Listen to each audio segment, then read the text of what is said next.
mindful of the challenges we faced this morning with the microphone and everybody being able to hear the speakers, I will try my best with this last presentation. Blessed rage for order. The makers rage to order the words of the sea, words of the fragrant portals, dimly starred, and of ourselves and our origins in ghostlier demarcations, keener sounds.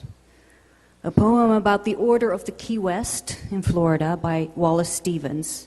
And it was a poem quoted by the legend of international law, Justice James Crawford of the International Court of Justice. International law has perhaps not achieved much, but it is good that it is there. Fali Nariman, the former president of the International Council of Commercial Arbitration. So the international rule of law, as we knew it, has perhaps ceased to exist in a rage that even Wallace Stevens, with this poem, could not have predicted. And I think that James Crawford, when he quoted that poem, he could not have predicted it either, when he then described the rule of law and the world order of our era. So, in the times of Brexit and Trump and the pending trade wars, our world order is in a state of crisis. And rather than keeping calm and carrying on, we are hitting the panic button. Could a crystal ball have predicted Trump?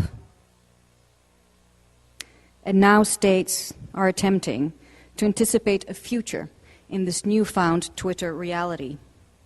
And so at the same time, we find ourselves in the fourth industrial revolution that is building on the third revolution, the digital era. And with that, I'm quoting Alexander, who said, "The fusion of technologies blurs the lines between the physical, the digital, and the biological spheres." Was this unpredictable? Gerald Herrmann, another president of the International Council of Commercial Arbitration, said in 1999, "While a-national or the free-floating awards are more common in the imaginative world of radical delocalizers than in the real world, we may wish to anticipate future space awards rendered in cyberspace, which we call the virtual cybernation awards by seatless online arbitration centers, or in outer space, arbitration by the Galactic Arbitration Center." Little perhaps did Gerald know that in his lifetime, we are now in the era of cybersecurity, hacking, virtual reality, e-discovery, and online dispute resolution. And being inspired by that, in my book on the New York Convention, I talked about the Oculus Rift and perhaps how that could be used to change the in-writing requirement of Article 2 of the New York Convention. So what is international arbitration today? And why do we have it? If the international community sees profit in peaceful commerce, it is less likely to disrupt it by fighting wars. And that was thought after the devastation of World War I, and this is how we now have the International Court of Commerce.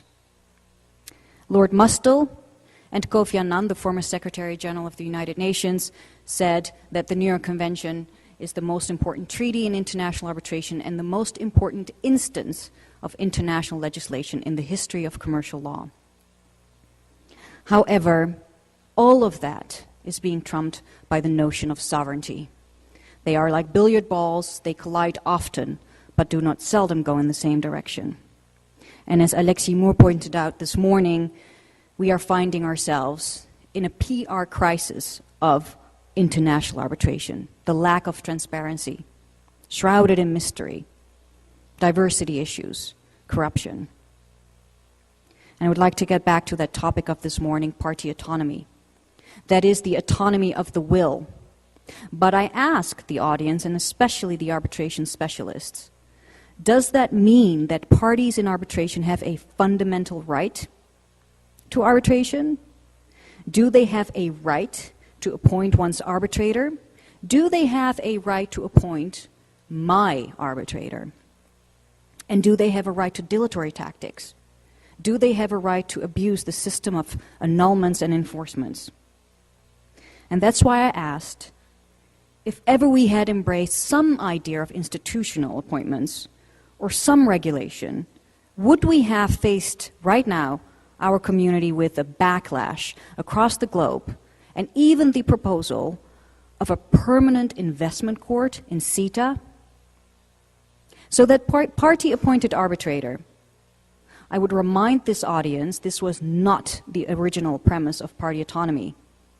The idea of international arbitration and its pillar party autonomy was the idea of merchants to contract out of the fundamental access to courts.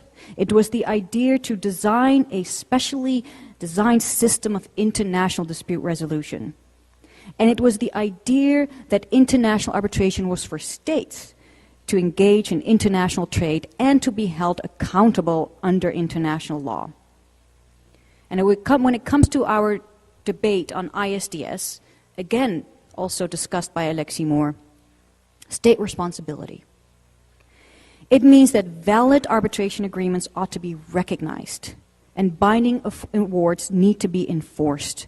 So antics such as denouncing BITs, which happens in Latin America, relying on reverse notions of international comity, which happens in the United States of America, and even possibly pressuring courts into stopping enforcement, the Russia case.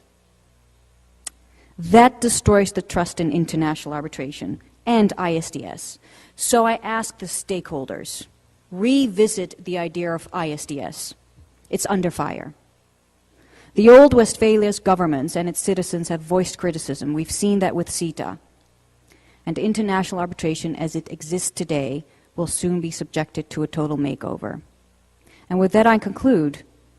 The founding fathers, Piet Sanders, Gerald Herman, Martin Hunter, Jan Paulsson, have created a sound system of international dispute resolution, and it's a good way for us to build upon it to transcend the changes that the fourth industrial revolution brings upon us. And I conclude with the resolutions created for that purpose.